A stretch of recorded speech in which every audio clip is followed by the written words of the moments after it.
Olá a todos, boa noite. Hoje a gente vai dar sequência, então, à Mota Moruncial, as 28 afirmações da filosofia humana, e vai ser a parte 3. Bom, aqui a gente já trabalhou há 2 semanas atrás as 7 primeiras, né, afirmações, mas eu só vou reafirmar aqui alguns pactos que a gente tinha feito na reunião anterior, para que a gente consiga ter uma reunião organizada de forma que todos possam participar, né? Então, essa apresentação ela é participativa, então eu vou fazer então a leitura da afirmação, vou fazer a leitura do resumo interpretativo, que é um resumo que eu fiz a respeito do texto, eu vou trazer as ideias complementares do trecho, porque geralmente elas são complementares ou dissonantes, então são duas ideias que precisam ser discutidas separadamente para a gente discutir elas, qual que seria a unidade, né, de entendimento a respeito das duas juntas. A leitura das análises possíveis, segundo a minha perspectiva, vou esclarecer os termos, vou abrir, aí quando eu finalizar isso, eu abro para a fala de vocês. E depois que eu terminar, eu vou seguir a ordem de quem levantar a mão, tá? Quanto mais vocês contribuírem, melhor. E eu peço para a gente se atentar ao tema que a gente vai estar trabalhando. Obviamente, se você quiser relacionar alguma outra coisa que a gente já disse anteriormente, fique à vontade, mas não fugir tanto assim do assunto. E caso eu tenha muitas pessoas com a mão levantada, aí eu peço para as pessoas serem mais breves, e se não tiver ninguém com a mão levantada, que eu acho um pouquinho difícil, aí a pessoa pode se estender um pouquinho mais. Bom, a gente parou na oitava, e a oitava, o esforço gera felicidade. A frase que o livro traz é: o esforço nem sempre produz alegria, mas não existe felicidade sem esforço inteligente. Então, quais são as duas ideias complementares que ele traz aí? O esforço nem sempre vai produzir alegria, mas, em contrapartida, não existe felicidade sem o esforço inteligente. Então, são duas ideias, nesse caso, dissonantes, mas complementares. Então, quais são as análises que eu consegui tirar daqui para a gente iniciar a reflexão? Então, nem sempre o esforço que investimos em algo nos trará alegria imediata, mas destaca que é importante, que é impossível alcançar a verdadeira felicidade sem um esforço intencional e bem direcionado.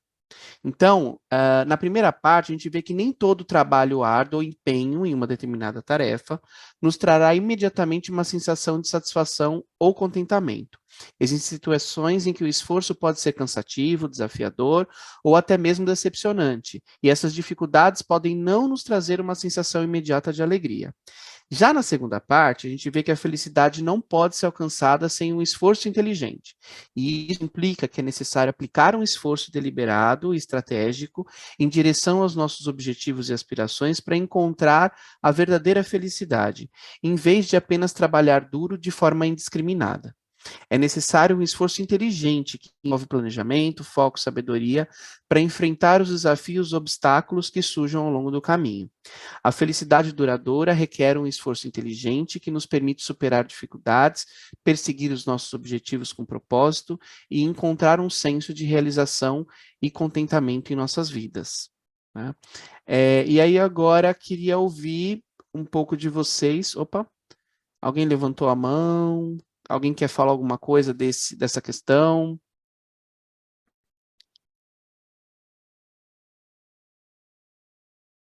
A Daniela, depois o Zé levantaram a mão. Tá, Daniela? Sim, outra crença limitante foi quebrada, porque eu sempre, nunca me dei bem com a palavra trabalho e esforço. Achava o ó isso. E assim, mudou completamente, porque eu nunca tinha visto o esforço com esse ponto de vista. Para mim, era outra realidade, outro significado que a palavra esforço tinha, ainda mais com esse conceito que eu tinha de que se eu tivesse, sei lá, tipo, conseguisse chegar em uma comunhão com o divino, com Deus, tudo aconteceria para mim. Esse tipo de ilusão, entendeu? Uma ilusão assim bem chula, que assim essa passagem aí, essa afirmação aí sobre esforço foi maravilhosa. Era isso. Obrigado. Zé? Na sua análise aí, no segundo parágrafo, você diz assim, essas dificuldades podem não nos trazer uma sensação imediata de alegria. Eu acredito que pode não trazer nunca. Geralmente traz, mas pode ser nunca. Acho que até a maioria nunca. Concorda com isso? Ou seja, Olha, não, você falou que imediata, mas que em algum momento ela virá. Eu acho que não. Não todos. Não todo esforço. então, a segunda, ela fala que não existe felicidade sem esforço inteligente. Então, Sim. se a gente tem a busca da felicidade, se a gente quer uma completude naquilo que a gente faz, seja um trabalho, algo que você precisa se esforçar para conseguir conquistar, você precisa se esforçar. A felicidade, ela não vai vir sem o esforço, Sim, eu né? concordo. A dúvida Então, não é aí. eu não entendi. Seria em que ponto? É nessa Pode repetir qual é a frase que tu acho que... Eu ia segundo dizer, parágrafo da análise dele, lá no final, última linha, ó, essas dificuldades podem não nos trazer uma sensação imediata de alegria. é que eu acho que vai muito, Zé Rodrigues. Posso ajudar um pouquinho, Eduardo? Eu Pode. acho que grande parte não é nem imediata, nem nunca. Eu não, acho que mas vai do conceito que nós temos do que é esforço. Você falou assim, olha, tem muitos Não, esforços que a gente faz e que nunca geram alegria ou nem veja bem, resultado. não é o Ali conceito. fala num Não seria esforço... esforço, seria alegria, imediata de alegria. Não, Aí eu até concordo. mas eu diria assim, ó, o esforço inteligente, aquele planejado, aquele que realmente foi intencional de uma boa ação. Nós fazemos muita coisa que nós consideramos esforço, sofrimentos e coisa e tal, que de fato não vão gerar nada nunca, né? Mas isso aqui se aplica só Bom, às monôncias, não é? Não, ela se aplica à nossa vida aqui. A Mota Moroncial trabalha temas que não estão abordados no livro. O livro não revela o que a gente vai aprender a respeito da Mota. O que ele fala é que existe uma tangência entre o mais alto nível da filosofia humana, que seria o início da Mota Moroncial. E essa Mota Moroncial, ela não é alcançável nos mundos materiais. Aqui. Então, aqui são as 28 afirmações que aquele instrutor específico que ele fala no início do texto, aquele instrutor estava passando para os mortais ascendentes e fazendo uma analogia. Então, ele estava com uma tabela em que o lado direito estavam as 28 afirmações da filosofia humana mais altas e o que existe nas morôncias de forma análoga, mas que ele não poderia nos revelar o que era, porque aquilo, acredito eu, que já seja algo que a gente vai aprender quando chegar lá, mesmo no primeiro mundo das mansões. Inclusive, é no primeiro mundo que isso acontece. E aqui aqui são afirmações superiores da filosofia humana que são usadas naquela instrução como base. Então, ele só dá essa ideia. Mas isso é o que a gente trabalha aqui, né? A Daniela vai falar mais alguma coisa? Alguém levantou? Daniela? Só uma coisa aqui. Só deixa o Zé Rodrigues terminar. Deixa eu só esclarecer para ver se parece que vocês entenderam bem o que eu quis dizer. Aí na frase, ó, essas dificuldades podem, se botar um ou não, faltou um ou aí, ó, nos trazer. É isso que eu estou dizendo, entendeu? Se botar um ou aí, eu concordaria 100%. Entendi. Agora, eu estou Talvez dizendo que às vezes você se esforça, tem muitas coisas, e você nunca encontra uma alegria naquilo. Só isso. Sim. Obrigado, eu concordo. Eu talvez tenha esquecido o ou ali, eu não me lembro, porque esse aqui eu já escrevi já faz algumas semanas, mas faz todo sentido, sim. Daniela? Sim, você é breve e objetiva. Isso daí que a gente viu agora faz muito link com um estudo, um grupo de estudos que o Sabino estava fazendo uma vez sobre um planeta em luz e vida, e tinha uma palavra lá, falava de amor, mas falava amor inteligente. Assim como aqui está citando esforço, mas esforço inteligente. Aí eu fui e até questionei, então existe amor burro?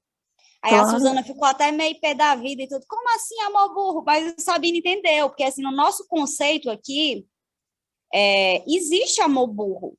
Existe pessoas que entendem que tem o conceito e a definição de amor, mas de uma maneira completamente distorcida. Então, e quando ele coloca a palavra amor inteligente, e aqui eu vejo esforço inteligente, para mim fica bem claro que não é qualquer esforço. Porque, assim, a gente se esforça no intuito de sentir algum prazer, alguma alegria, alguma satisfação. E é por isso que o esforço se torna chato. E na cultura brasileira é muito forte a questão de não apreciar o esforço. Aqui, a gente, querendo ou não, a gente, no inconsciente coletivo, o nosso representante, a nossa caricatura é o Zé Carioca, é uma redinha, é um negocinho. Então, assim, não tem essa apreciação por esforço na nossa cultura, já que a gente já nasce inserido. Então, eu vi muito por esse lado, cara, o esforço inteligente. Você tá lá, você faz o que é necessário e confiando na fé de que você vai colher os frutos daquilo. Com alegria ou não, com satisfação ou não, depende do... Eu acho que quando o esforço é inteligente, também ele quer frisar que é um esforço dentro de uma mente inteligente, onde a mente entra a parte do Espírito Santo aí, que mexe com o setor da mente, entende? Eu fui muito por esse lado, não sei se eu estou viajando, mas foi isso que eu pensei. É uma perspectiva. Eu vejo muito essa frase, antes de passar para o Sidney e para o André, mas só complementando um pouco o que você disse e também trazendo uma outra perspectiva, você pode ter um trabalho que te exige um esforço. Eu estou falando trabalho, mas não um trabalho. Mas pode ser também um trabalho formal. Estou dizendo assim, algo que você vai desenvolver que não necessariamente seja algo agradável, mas que seja necessário para que você consiga atingir um determinado objetivo. Então você vai ter que se esforçar, você vai ter que se empenhar para atingir esse objetivo, porque o objetivo por exemplo, aquele objetivo é um objetivo que vai te trazer uma determinada satisfação. Não sei se vocês estão entendendo o que eu estou querendo trazer. Então, aquele objetivo vai te trazer uma satisfação. Então, necessariamente, muitas vezes, você vai ter que abrir mão do seu conforto para poder trilhar o caminho para chegar naquele objetivo. E nem sempre vai ser agradável. Eu entendo mais ou menos nessa perspectiva.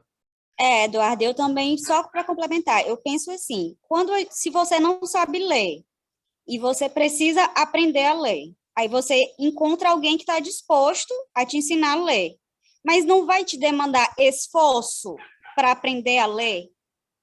Aí daí eu pensei, cara, olha a palavra esforço. Eu tive que me esforçar para aprender a ler quando eu era criança. E isso se aplica a várias outras analogias. Claro que tem gente que não se esforça, para ela, o conceito de esforço para ela, talvez ela até se esforce, mas para ela o esforço é uma facilidade. Ela diz, cara, é um desafio, eu vou fazer isso aqui, e ela não leva como um esforço, entendeu? Sim, sim. Ótimo. Sidney? A gente tem duas pessoas com a mão levantada ainda. Eu penso o seguinte, que a terceira responde a pergunta lá da primeira, tá? A felicidade requer um esforço inteligente que nos permita superar dificuldades. Se eu estou superando dificuldades, eu já estou ficando contente, já estou ficando mais alegrinho. Perseguir esses objetivos com um propósito. Então, eu tenho que ter um propósito, tem que ter uma meta, um objetivo mesmo e perseguir isso.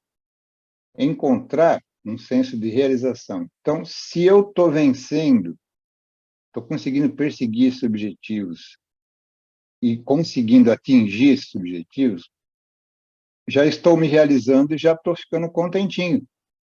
Depois, quando eu terminar esse tal projeto e eu conseguir realmente realizar isso, tornar ele factual, aí sim eu poderei sentir felicidade. Olha, eu venci, eu consegui uma felicidade comigo mesmo. Sim, sim, Então, eu acho que essa terceira aqui sim. responde a primeira lá. Agora, Tá? Não só é uma lembrando. sensação Sim, imediata, ela pode ser uma sensação depois que eu terminar todo esse processo, correr atrás, tá? Manter o objetivo, manter o propósito, continuar perseguindo isso e eu realizar. Aí sim eu vou ficar feliz, que eu consegui. sim, sim, concordo plenamente, é isso mesmo. Lembrando, gente, só para quem não participou das outras reuniões, só para contextualizar, o que eu coloco ali em cima e no 8, esforço gera felicidade, é um resumo que eu coloquei. O que o livro fala é o que está em laranja aqui, amarelo. O que está em azul escuro são as ideias complementares que eu analisei, e algumas análises possíveis daquele azul médio ali é uma análise minha, não é o livro. O livro é só o que está em laranja. O resto é o que é uma análise pessoal, tá? Então, todas as visões discordantes também, ou concordantes, são bem-vindas. Então, é só para contextualizar para quem não participou das outras. André? Então, tem algumas coisas interessantes nisso, né? Existe a questão desse esforço inteligente, ele tem a ver com a qualidade do esforço, a intenção por trás dele, as escolhas que foram feitas para levar ao trabalho. É importante notar que esse esforço não precisa ser uma coisa assim, olha, eu vou consertar a mesa, né? Eu vou ter que tirar a mesa, virar de cabeça para baixo, serrar, cortar, parafusar, pregar, não sei o quê, né? Depois você vira de volta e fica contente, puxa vida, né? Que legal. Não precisa ser isso. A dimensão do esforço pode ser a dimensão de criar um filho, né? Vamos expandir isso no tempo. Criar um filho, perdão, óbvio, né? Só as mulheres aí têm dentro de si o que eu estou querendo dizer. O esforço de criar um filho é trabalhoso, às vezes não dá alegria, é chato dar bronca na criança, é chato aturar, é chato confrontar, né? Mas, no fim, quando você vê, né, a pessoa crescida, formada, tendo filhos, você gera uma alegria profunda. Então, essa frase, né, eu vou chamar de mota, entre aspas, tá? Só para simplificar, é uma coisa que se expande no tempo, por isso que ela é utilizada como contraponto a uma mota pronuncial. Olha olha que mais que isso tem, né? Isso do esforço inteligente, ele se alinha com a ideia de tomar decisões bem informadas e ponderadas nas nossas ações pode levar a resultados mais positivos. Isto é um esforço, né, que pode ser difícil, mas você tem que fazer um esforço focado no presente. Lembra que ele fala que Jesus, ele sempre trabalhava focado no presente, ele não sofria no que tinha que ter sido, ele não sofria que aquele trabalho era longo, que vai ser difícil, ele não penava por isso, ele focava no passado. Tem uma última coisa que eu queria falar, que é um conceito dessa gratificação que ela pode ser adiada, né? Isso significa que, às vezes, os resultados dos esforços podem não ser imediatamente aparentes, e a gente pode não experimentar alegria imediatamente. De novo, a questão do tempo, a da percepção do tempo, né? E, em vez disso, ao invés de investir consistentemente no esforço inteligente, estamos construindo uma base para a felicidade e realização futura. Então, é muito importante isso. A dimensão do tempo do esforço pode ser larga, pode ser um esforço de 2 décadas, né? E pode ser que a felicidade não venha imediatamente, pode ser que a felicidade venha depois. É a construção do esforço para uma felicidade que você vai, como se diz, vai colher depois na vida. Construir. Era isso que exatamente, era isso que eu queria colocar. Por isso que talvez tenha sido utilizado como um contraponto da Mota, porque no mundo, na mente mononcial, a questão do tempo é uma coisa muito importante, a expansão da percepção do tempo é importantíssima, né? O esforço, olha só, o esforço de você passar pelos mundos mononciais, quanto trabalho vai ter, trabalho mental, trabalho de esforço, de se socializar, de entender o outro, de melhorar. É um esforço duro, pode não produzir alegria, mas quando você chegar em Jerusalém, que alegria, né? É mais ou Sim, menos isso. Então, sim. eu estou expandindo essa questão para uma coisa muito mais ampla, Sim, você tá? tá certo. Se a gente for para pensar, às vezes eu ficava pensando, meu, por que que Ivan, que estava praticamente lá fundindo o ajustador, ele já estava chegando em Jerusalém, ele voltou para cá, voltou não, para cá, porque ele era É, de outro planeta evolucionário, mas ele voltou à vida na carne para viver a experiência novamente e aconteceu tudo que aconteceu. Então você imagina, né? É muito. Você precisa ter esse esforço. Nem sempre é agradável, imagina. Depois que eu conseguir sair daqui, imagina a força de vontade que eu tenho que ter, que eu vou ter que ter para voltar, né? só, É realmente só admirável. resumindo, essas duas frases que estão no meio, do lado desse X aí na tela, elas são uma coisa só. Quando você coloca a expansão do tempo, a expansão do tempo, ela harmoniza esses dois lados. Não é uma coisa ou outra, né? Sim, É sim, uma coisa só. sim. Obrigado. Perfeito. Obrigado você. Vamos para o próximo, 9. 9. A ação fortalece e a moderação encanta. A frase do livro é: a ação gera força, a moderação resulta em encanto. Então, a gente tem as ideias complementares de que, de um lado, a ação vai gerar uma força, e de um outro lado, a moderação vai resultar em encanto. Como que é isso, né?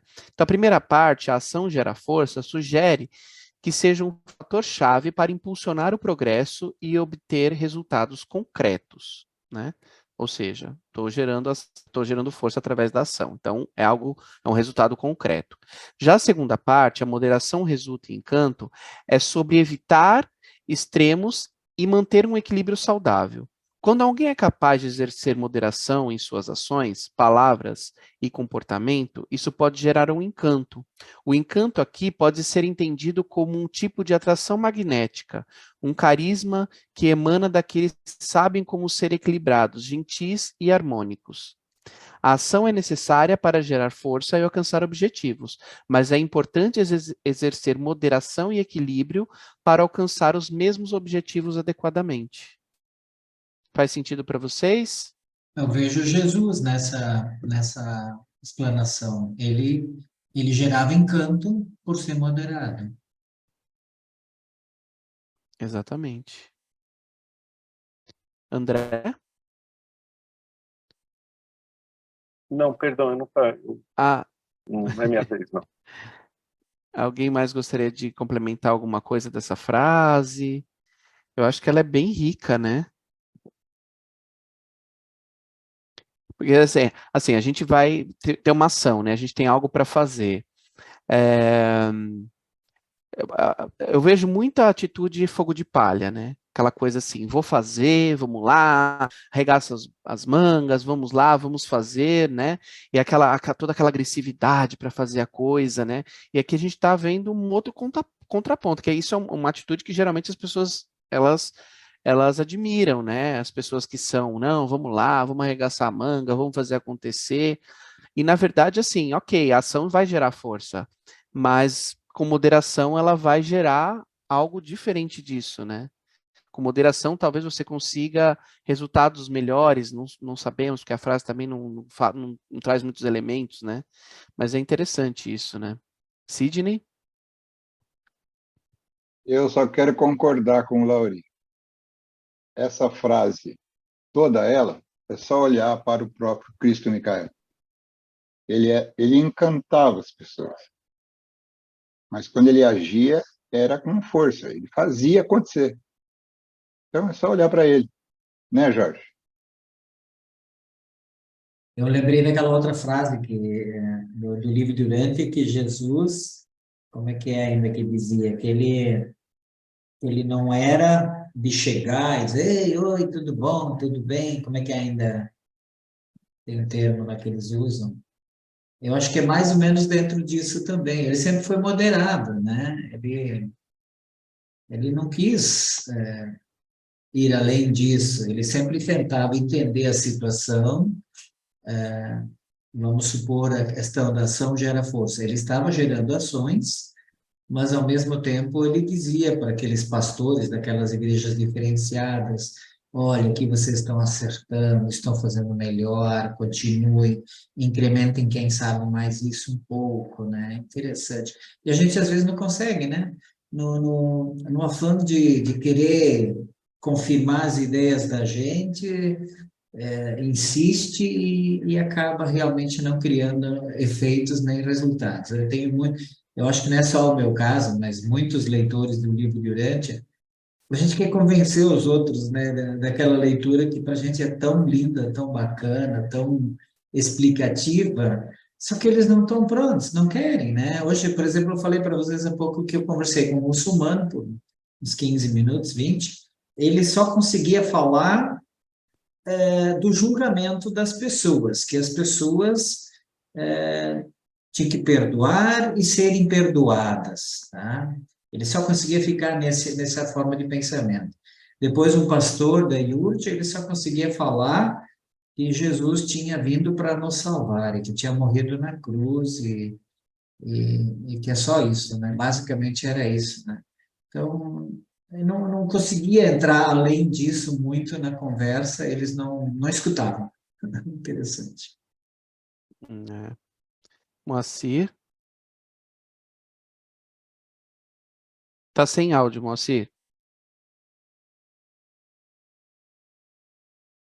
Eu perdi a fala aí na primeira explanação sua, entre satisfação e felicidade.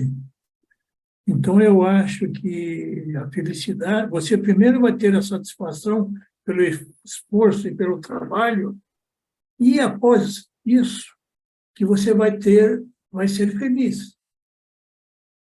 Então, a palavra, aliás, a palavra inteligente também, eu não concordo muito, porque eu acho que ela é meio relativa ao esforço. Mas esse As aqui é pessoas, tirado do né? livro. Essa frase, esforço inteligente, é do eu livro. quis dizer isso, que a gente acaba misturando as duas ideias, né? E daí a gente acaba ficando meio sem saber qual é o caminho certo, né? Porque quando você faz um trabalho, você termina aquele trabalho, claro, às vezes com inteligência, ou ele é meio automatizado, né? Você tem uma satisfação imensa. Agora, não é isso que vai te trazer a felicidade. Pode te trazer a felicidade, a soma de vários trabalhos. Com inteligência, você vai adquirindo inteligência na vida. Então, eu acho que a palavra inteligência, aí é que eu fiquei meio confuso, que era um pouquinho relativo. O esforço inteligente aqui, sim, o esforço inteligente é mais no sentido de um esforço estratégico, um esforço que não seja em vão, um esforço direcionado, né? É mais nesse sentido. Eu, pelo menos, interpreto dessa forma, né? Eduardo, é um esforço também de acordo com cada consciência que ela está vivendo naquele momento. Para a gente, para outras pessoas que estão em outros níveis de consciência, podem julgar que sabe, que aquele esforço ali e tal, mas para o nível de consciência dele é o ideal. Tem também os níveis de consciência que a gente não entende que o outro está num nível diferente. E as percepções deles são diferentes, inclusive no que é esforço, no que é alegria, no que é felicidade, em tudo isso. Perfeito. Muito bom. Ideias complementares. Vamos lá. Do 9, alguém tem mais alguma observação? Passo para o 10. Alguém queria fazer mais algum complemento? Não? Então vamos para o 10. 10. O caráter ressona no infinito e está em harmonia universal. O trecho do livro é: a retidão toca as cordas da harmonia da verdade, e a melodia vibra em todo o cosmo, para reconhecer até mesmo o infinito. Essas que são mais, vamos dizer assim, poéticas, elas levam a várias margens de interpretação, né? Eu vou trazer um pouco da minha. Então, ele traz aí, então, a forma, agir de forma correta está ligado à verdade, né? Então, essa é a primeira parte. E na segunda parte, o contraponto complementar é agir de forma correta, reconhece até o infinito. Né? Então, quais são as análises que eu consegui tirar dessa frase, né? Então, a retidão toca nas cordas da harmonia da verdade, para mim sugere que a virtude de agir de forma correta e justa está intrinsecamente ligada à harmonia da verdade. Isso significa que quando uma pessoa age com retidão, ela contribui para a harmonia e o equilíbrio na busca da verdade. É como eu entendi. E a melodia vibra no cosmo, em todo o cosmo, para reconhecer até mesmo o infinito, me transmite a ideia de que essa harmonia resultante da retidão se estende por todo o universo, ressonando como uma melodia que pode ser ouvida em todos os cantos do cosmos. Ou seja, você consegue entender, você consegue. A gente até tinha falado, né? Quando algo que tenha valor e que vibre na luz acontece, por exemplo, nos mundos materiais, eu acredito que muitos seres que têm uma percepção sensorial muito maior que a nossa consiga captar essas coisas, né? Porque ela ressona no infinito. Acho que é mais nesse sentido. Então, agir com retidão contribui para a harmonia e a verdade. E que essa harmonia se estende além dos limites conhecidos, alcançando dimensões maiores e mais abrangentes. Também pode ser interpretada como uma expressão poética sobre a importância da virtude para estar em harmonia com o cosmos. Pelo menos essa é a minha leitura dessa frase. O que vocês acham? Daniela? Então, gente, eu fiquei empacada na palavra retidão, porque para mim ela não tinha um significado assim concreto assim na minha mente. Tipo, fui procurar o que era retidão e ficou, o que é retidão? Aí fui rapidão aqui no dicionário, aí tem dois conceitos. Um que é uma coisa bem da nossa vida material, de você ser reto com relação às leis terrenas, e o outro tem um significado bíblico que abrange mais um lado espiritual. Eu queria saber qual é, assim, o significado de retidão aí nesse trecho amarelo, por Tá. gentileza. Quando a gente fala em retidão, a gente está falando, a gente não está falando de moral, porque a moral ela tem significado dentro de uma determinada. A gente falou sobre isso numa reunião recente, mas só retomando, a moral ela tem significado dentro de uma cultura e dentro de um tempo. Então, ela tem um recorte. Né? Então, quando você fala de moral, é algo muito subjetivo, né? Porque você tem que levar em consideração o todo, né? O ambiente, vamos dizer assim.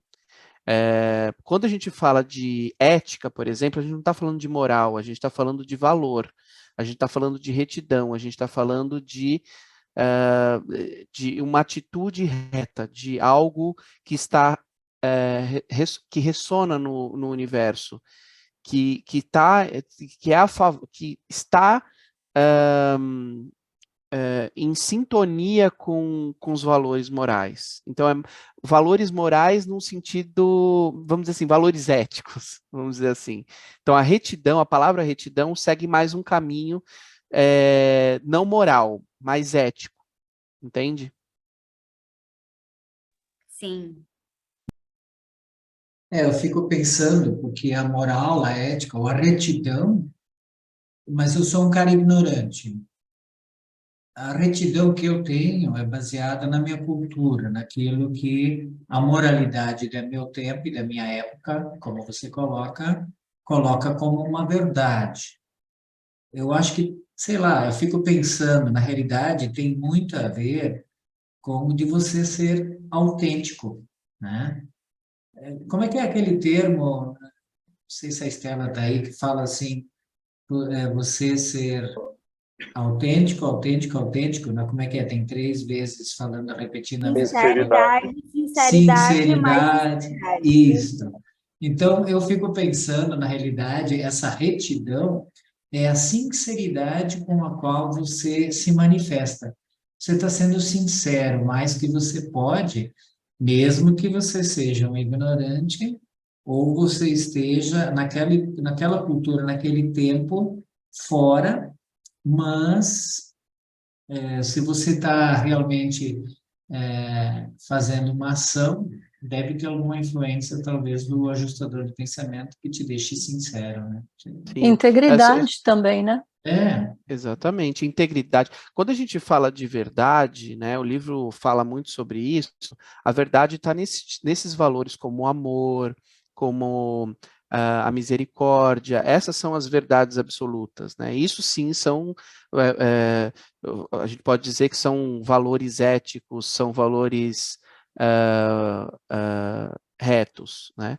A moral, ela é perigosa porque muitas vezes a moral, ela é tanto um recorte da sociedade ou daquele determinado país ou daquela determinada época que ela cega, né? E muitas vezes ela tem muito mais a ver com comportamentos humanos muito humanos, com coisas com convenções muito humanas que não levam necessariamente totalmente os valores.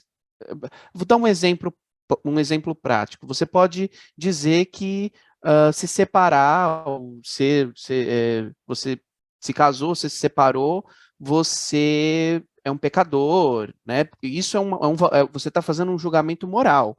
Por quê? Porque você está fazendo um julgamento em cima de uma determinada época e de um determinado contexto. Quando Jesus foi perguntado por um apóstolo, não me lembro qual foi, sobre a separação, se era certo ou errado, ele falou: olha, eu posso te dizer aquilo que é certo, mas se eu disser o que eu acredito que seja certo, é em cima da cultura que eu vivo aqui, né? E a cultura do qual a gente a gente compartilha aqui. Só que eu estou numa missão que vai muito além. E talvez a minha resposta não seja mais adequada para você agora, para esse momento. E ela não seja a melhor resposta, aliás, ela não vai ser a melhor resposta para uma outra época ou para um outro contexto. Então, Jesus disse isso. Então, é muito interessante porque você vê como as coisas podem se comportar diferentes. O livro não fala de vários assuntos muito polêmicos, que são assuntos, por exemplo, do momento, né? Que muita gente conota como moral, né? Então é isso que diferencia aí a moral, a ética e a retidão. Sidney? Eu vejo algumas diferenças. Aquele em branco ali, no azul, é do livro ou você que colocou? Só O caráter... o que é do livro, gente, assim, o que é do livro é só o que está em laranja. Tudo que está em azul fui eu que criei. Então tá, o caráter ressona ou ressoa? Aonde aqui? Aqui, bem na frente do 10, do número 10. Bem no começo, tem que ver em inglês qual é a original, na realidade. Ressona. Na verdade, eu coloquei ressona, mas esse 10 quem colocou fui eu. O texto mesmo, a retidão toca as cordas da harmonia da verdade. A melodia vibra em todo o cosmos para reconhecer até o infinito. A questão do ressonar veio muito porque quando a gente está falando de ressonar, eu estou fazendo uma relação entre as cordas, né, da harmonia, estou fazendo uma questão com música, a música ressona, o som ressona, né? Então eu fiz mais essa analogia. Perfeito. Então é o seguinte, o que eu entendo por retidão é retidão de caráter. Nós estaremos, segundo esse estudo aqui, no primeiro mundo dos Morôncios, aprendendo a mota, ou seja, uma filosofia supra, né? Uma melhor filosofia.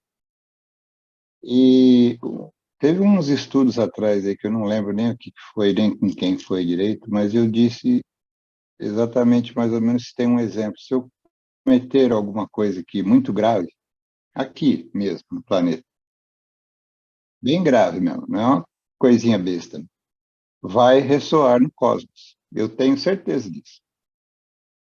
Para mim, ressoa. Tudo vai afetar. Então, o que nós fazemos aqui afeta todo o cosmos. Por isso que é isso, a verdade, a retidão tem que ser um traço de caráter firme, para que eu não seja não reto, né? Para que eu continue sendo reto, para que eu possa vibrar realmente uma melodia no cosmos, Uhum. uma coisa bonita, uma coisa que de interesse no cosmos, né? É mais ou menos essa a minha ideia. Obrigado. Perfeito. Obrigado. Daniela?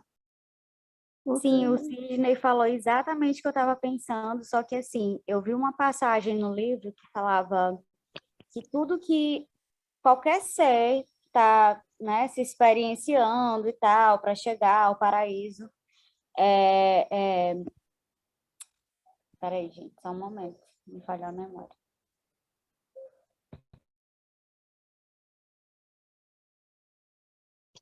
Se você quiser, eu passo para o André, depois você volta. Pode Passa ser? para o André para eu me lembrar, porque eu esqueci, deu um branco. Ótimo. Acontece. André? É só um detalhe de tradução, que a última parte é a melodia vibra em todo o cosmos para o reconhecimento até do infinito. O infinito reconhece a sinfonia, né? Uhum. E é da retidão, né? Não é que isso vai até o infinito. Vê a sutileza da frase em inglês. The recognition of the infinite, né? Para o reconhecimento até do infinito. Tá? Não sei o que muda, mas é o que está escrito. Perfeito, obrigado. Nada. Faz sentido. Apesar de que a gente está falando de uma harmonia, né? Então, Claro. faz sentido, muda o sentido, mas ao mesmo tempo também a gente está falando de uma harmonia, então talvez não seja tão impactante para mudar o sentido, mas ele complementa sim, tá certíssimo. Tá bom. Obrigado. Ok, nada. Lilian? Então, me veio esse pensamento, né, também, lógico, tudo que você faz tem uma ressonância mesmo, através no mundo, no cosmos e tudo, né? Tanto que a gente está em quarentena porque para que a gente não transmita, né, essa energia, mas é muito legal você saber que na retidão que Deus vai te escutar, vou dizer assim, né? Por exemplo, se você faz uma oração e você não está em consonância com Deus, com a retidão, que é Deus, é como se você falasse e não tivesse você não está afinado com Deus. Você simplesmente vai pedir, mas é como se Deus não conseguisse ouvir, porque você não tem essa afinação, né? Então, me veio esse pensamento. E por isso, se veja, me veio o pensamento, daí o André falou, né, que para o reconhecimento até mesmo do infinito.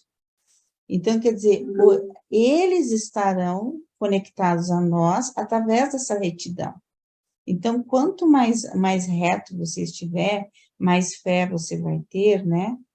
Não sei, pode ser que seja isso, porque parece que Deus sempre está conosco, ele sabe as nossas súplicas sempre, né? Ele sempre dá. Só que quando você está na retidão, você vai pedir coisas para ele que realmente te levem à evolução. A evolução da tua alma, a salvação da tua alma, né? Por isso mesmo que o livro diz, né? Que o maior das orações é que seja feita a sua vontade. e seja feita a sua vontade. É só isso. Perfeito, obrigado, Lilian. Eu me lembrei muito também daquela parte do livro que começa a falar sobre a rã, vocês lembram? Que no nosso processo evolutivo, a rã, por uma questão de 5 centímetros, eu não me lembro, eles iam perder se aquela rã morresse, ia ser uma linhagem inteira, e eles iam perder não sei quanto tempo mais para conseguir reparar a perda da tal da rã, e estavam todos lá atentos, né? Eu já comecei a imaginar, sabe, todo mundo assim atento. Não sei, assim, você tem uma ação que seja de valor, né? Você tomou uma atitude admirável, que está fora do que se é esperado de alguém da minha época, do meu planeta, da minha espécie. Eu acho que eles estão todos de olho, sabe? Com certeza, esse tipo de atitude reta deve ressonar assim no universo para eles, com certeza. Imagina. André? Não era para eu falar, mas eu vou falar. Tem uma frase aqui que é interessante. A palavra retidão, ela aparece muito no livro, nos primeiros documentos, muito associada a Deus, à Trindade, a algo absoluto, divino, né? Tem uma frasezinha interessante, que ele fala assim, aqui no documento 10, a justiça é o pensamento coletivo da retidão. A misericórdia é a sua expressão pessoal, né? Então, a retidão, ela é expressada coletivamente pela justiça. Todo mundo sabe que a justiça, o livro fala, só pode ser aplicada por um grupo. E ele fala que a misericórdia é a expressão pessoal da retidão. Então, retidão, apesar da gente achar, retidão é o cara que não rouba, retidão é o cara que, né, conta até o último centavo, tal. É muito mais profundo e requer um estudo de onde ela é mencionada, porque é muito profunda, ela é sempre falada nos termos mais absolutos, né? Como aqui ele fala, né? Ele está falando isso no documento sobre a Trindade do paraíso. A Trindade, ela opera como funções. A Trindade, ela não é uma pessoa. A Trindade tem funções, né? E uma das funções é a aplicação da justiça, né? Então é importante, a retidão se expressa coletivamente na justiça e pessoalmente como misericórdia. Portanto, é uma coisa para se pensar, escrever assim com batom no vidro do banheiro, todo dia ali pensar a respeito. Perfeito. E eu vou fazer um complemento. Você falou do que está sempre nos primeiros partes do livro, e tem a ver, porque no livro tem uma diferenciação muito grande entre deidade e divindade. Quando a gente fala de deidade, a gente está falando dos atributos de Deus. Quando a gente fala de divindade, a gente fala dos valores como a verdade, a beleza, a bondade, o amor, a misericórdia, a administração. Então, tudo isso é a divindade, né? Isso é o reto, né? E a diferença entre a deidade e a divindade é justamente porque a divindade, ela se aproxima dos valores justamente para que o homem consiga reconhecê-la. Porque a deidade o homem não consegue. Interessante, né? Daniela? Então, assim, o que eu amei, os comentários de vocês foram realmente bem engrandecedores. Parabéns a todos os compartilhamentos que vocês fizeram aqui. E, assim, só para sintetizar, o que eu sintetizei da reunião de hoje, deixa eu só fazer um zoom aqui nesse texto laranja. Ainda tem mais uma hora. Tá. Ele fala assim, que a retidão... Ainda tem mais uma hora? Eu pensava que já era 10, olha... Mas não terminou a reunião. Eu pensava que já era 10 horas, gente, é porque meu celular levou uma queda e tá um negocinho preto aqui, bem na hora do relógio. Tem alguma mensagem, né? Esquecer as horas. Mas, enfim, voltando para cá. Aí ele fala assim, dado todos esses passos, que a gente refletiu bastante sobre o que é a retidão, né? Olha a ansiedade. Não, não tem ansiedade, não. A retidão toca as cordas da harmonia da verdade. E a melodia vibra em todo o cosmo para reconhecer até mesmo o infinito. E quando eu li isso daí, eu fui associar imediatamente aquela parte que ele se refere à rebelião do Lúcifer e que ele fala de que todos os seres, todas as escolhas que a gente faz, consciente ou inconsciente, não importa, ela afeta todo o cosmos. Então, assim, eu sintetizei nisso. Poxa, todas as escolhas que eu fizer, se não for no meu melhor, tipo assim, cara, o que isso aqui beneficia para mim e para todos?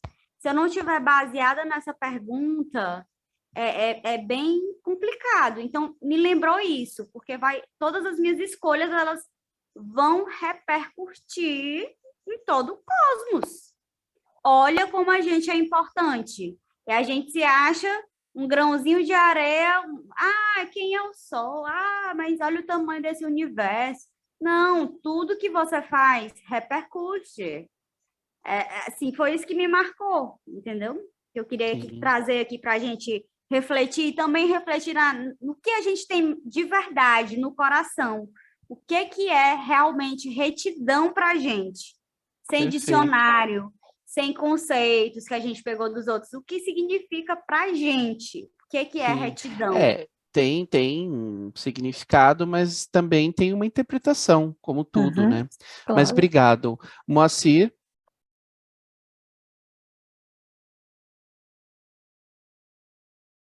Tá sem áudio, Moacir.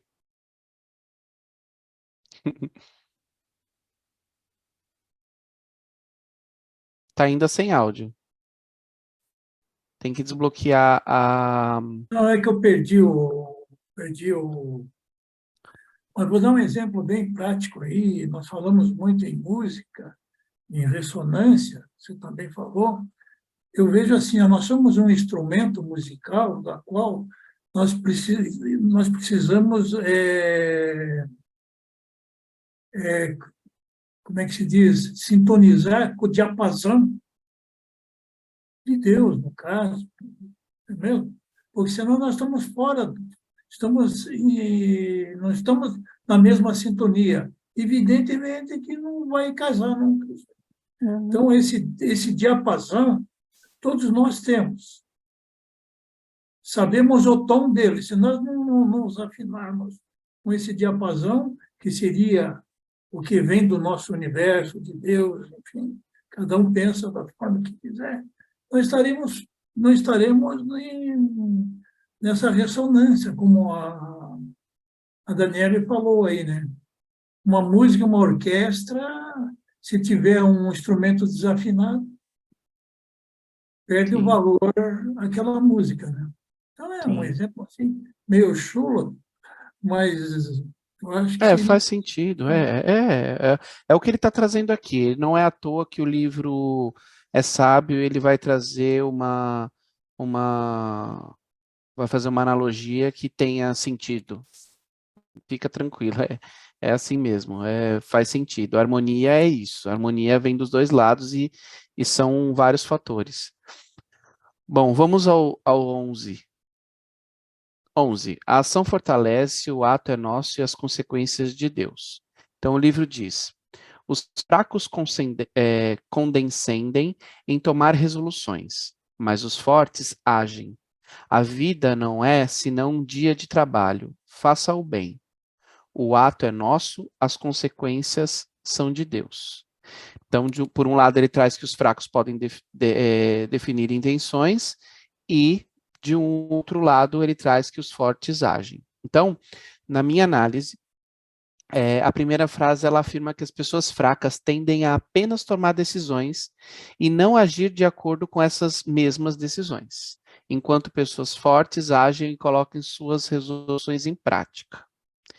Na segunda parte, ele sugere que a vida é uma oportunidade única e devemos aproveitá-la ao máximo, realizando nossas tarefas e obrigações da melhor forma possível. E a última parte da frase sugere que devemos assumir responsabilidades pelas escolhas das nossas ações, mas também devemos reconhecer que existem fatores além do nosso controle e que podem influenciar o resultado final. Esses resultados ou desdobramentos estão sob a influência e frutos de Deus. Porque são vários elementos aqui, né? Ele faz que os fracos condescendem em tomar as resoluções, mas os fortes agem. E que a vida não é senão um dia de trabalho, faça o bem, ou seja, haja mesmo. O ato é nosso, as consequências são de Deus. Então não sejamos fracos, né? Eu acho essa ótima, ótima. E ela complementa aquela outra, né, que a gente estava falando, acho que era essa ação fortalece e a moderação encanta, né? Então a gente está falando de ação aqui e que a moderação encanta com essa ação que está gerando força, e aqui a gente está falando da ação de novo. A gente está falando que a ação fortalece, o ato é nosso e as consequências de Deus. É bem complementar, né? Essas duas. Essa aí é daquelas para colocar no espelho com batom também. O Marcelo vai falar de novo, é a Daniela, né? Então, a Daniela. Acho interessante porque fala que a nossa mente ela é regida, entre aspas, pelo Espírito Santo, pela Mãe Divina, né? E é considerado lá o Deus da ação, certo? Aí fala assim, os fracos Você diz em que sentido? condescendem em tomar resoluções, mas os fortes agem. Então, o que eu percebo? É que, tipo assim, a gente está lá na nossa mente medíocre, né? Nessa linha de animalesca, nessa coisa toda. E a gente pode pedir orientação e receber, de acordo com o que a gente pedir de coração, a orientação divina, que vai, de certa forma, te enviar pensamentos novos. Entende? Então, assim, eu vejo assim, os fracos condescendem em tomar resoluções, mas os fortes agem. Por quê? Porque aqui a gente tem um conceito muito assim, de eu vou pedir para Deus e Deus vai me dar. Tira a nossa ação, tira o nosso agir. E aqui o que ele fala, ele fortalece. Cara, quem é forte, age. Age. E isso me faz um link com o absoluto, Deus que está em experienciação. Será que não é Ele nos impulsionando a agir, sabe? Assim, que experiência incrível seria eu não ser um fraco, em condescender e tomar só resoluçõezinhas bobinhas e simplesmente eu começar a agir. Cara, tem fome no mundo. Como eu posso contribuir com isso para melhorar isso? Agir. Não porque eu digo assim, não, mas a minha contribuição não vai afetar o mundo todo. Tá, mas começa. Faz alguma coisa. Age. Os fortes agem. Os fracos condescendem em tomar resoluções. Foi isso que eu pensei. E tipo assim, a vida não é senão um dia de trabalho, faça-se o bem, o ato nosso, as consequências são de Deus. O ato é nosso, as consequências são de Deus. E a gente estava falando de esforço. Esforço exige ato. Ato é agir. E é exatamente o que esse documento está falando. Que os fortes agem. Foi isso que me veio. Essa parte me deixa apavorado. Eu já estou aposentado e fazendo pouca coisa. Eu gosto dessa frase também, né? O ato é nosso e as consequências são de Deus, né? Bem simbólica, né? Como todas, né, tem todas essas frases, elas têm contrapontos e elas se integram. Um dos segredos é você achar qual é o fator integrador de tudo isso, porque todo o universo tem um fator integrador entre o físico e o espiritual, né? Entre a matéria e tudo mais. Existe um balanço, né? Esse fator de integração dessa frase, eu acho que é o ponto fulcral para para a gente entender. Não que eu seja senhor assim, dessa solução, mas para mim uma das coisas é que essa última parte, né, que eu acho que é a mais elegante, é a parceria do homem com o reino de Deus, né? É o que a gente faz, é o que reflete no, em todo o universo, né? Não é que é consequência de Deus, é consequência de tudo que está, de toda a criação de Deus, né? Nessas frases, obviamente, que são frases vindas do conhecimento humano, ele não fala de supremo, mas naquele outro que ele fala que vibra no cosmos, até o infinito, muito provavelmente tem a ver a sua contribuição com Deus Supremo. E aí também, né, aquilo que você faz, os valores que você produz, são consequência de todos, porque o Supremo está sendo evoluído com cada coisa que todo mundo faz. Então, para mim, uma das coisas mais importantes aí é o fazer, né? Eu tiraria esse termo aqui de agir no sentido de fazer, no sentido de construir, no sentido de servir. Não precisa, sei lá, agir, né? Uma coisa assim, física, né? É o serviço ao outro, é deixar o amor fluir através de você. Muito mais amplo que isso, né? Claro que é uma frase que você expande até onde quiser, mas eu acho que o sentimento é por aí, ao meu ver. Obrigado. Sim, sim, Muito concordo bom. plenamente. Bom, acho que a Daniela está com a mão levantada porque ela tinha falado antes, né? Sim. Ah, então tá. Eu vou partir então para 12. Vamos lá. O 12. Sidney levantou a mão. Ah, desculpa. Sidney? Pode colocar de novo? Ah, sim, está aqui. É interessante essa frase. A vida não é senão um dia de trabalho. E se eu viver 100 anos? Continua sendo um dia de trabalho. É só um dia. Bom, aliás, 100 anos, para Deus, nem um dia chega a ser, né? Porque o dele é 1000 anos. Então, é um décimo. A nossa vida é só isso, um dia de trabalho. Temos que fazer bem. Temos que viver bem. Fazer o melhor possível. Agir. Isso. Sim. Obrigado. Vamos ao 12. Vamos lá. 12. A sabedoria nasce a partir da atribulação e aflição. Chegamos lá. A maior aflição em todo o cosmos é nunca ter sido afligido. Os mortais apenas aprendem a sabedoria pela experiência da tribulação.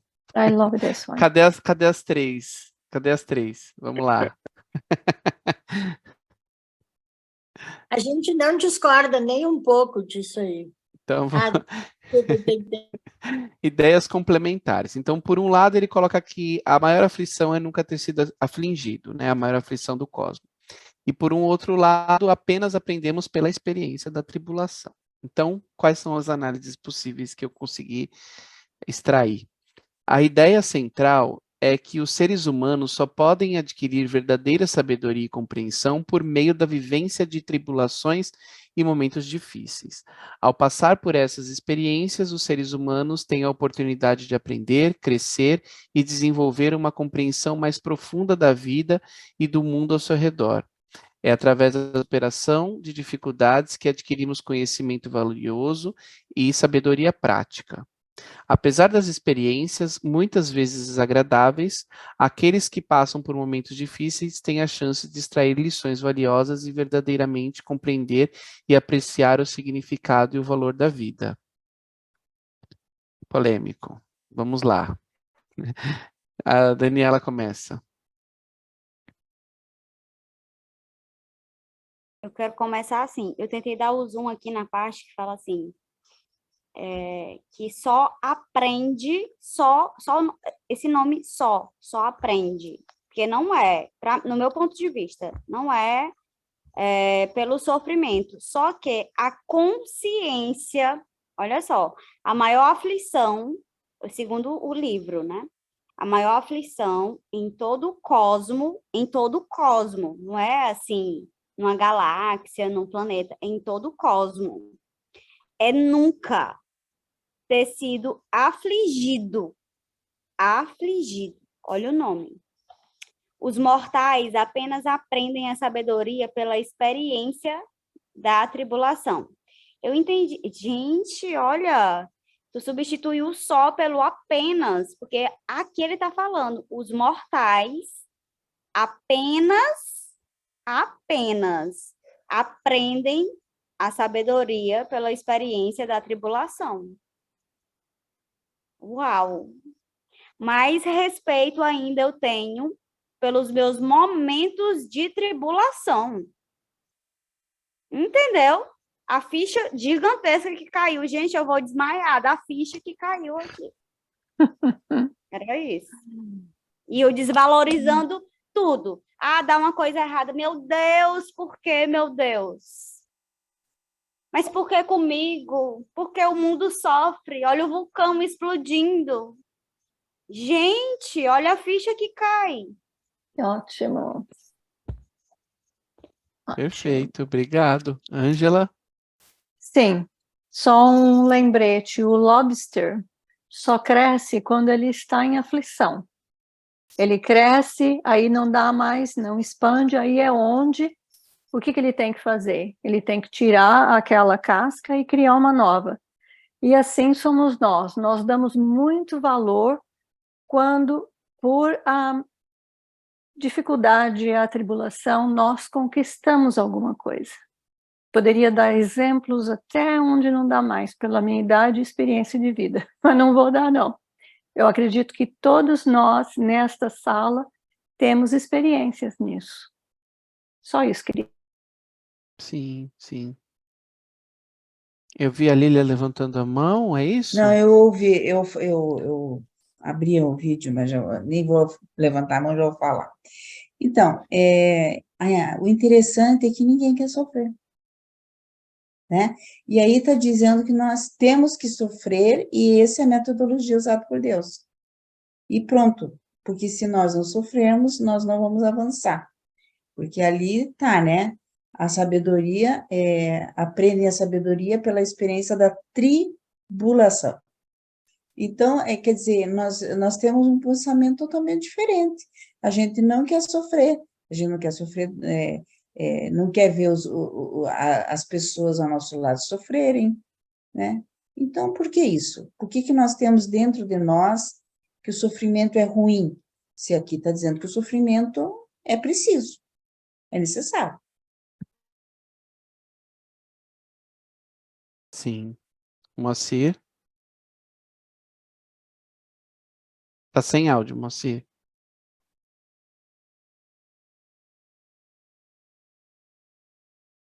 Eu tenho a mania de fechar o som. Nós vamos entrar na discussão de ontem, viu? A Estela, a Lilian. Eu estou esperando a Estela levantar a mão também. Pois é, então. Não vou não, deixa assim. Então, coincididamente, viu, Estela? Coincididamente, hoje eu estava vendo aí no X-Stories, se não me engano, o problema lá do Talibã, isso já aconteceu e também tem lá ainda muita guerra, né? Os refugiados do Talibã, os refugiados da Ucrânia, da Venezuela, em seguida o terremoto. Se nós formos olhar para trás, meu Deus do céu, olhe a desgraça que é esse mundo. Aí eu vou concordar com a Lília e vou me contradizer no que eu disse ontem. Porque ontem eu falei assim, eu conheço muita gente que está sentada num belo sofá, num belo ar-condicionado, e está com câncer, está numa situação dificílima da vida, está achando que a vida é uma desgraça.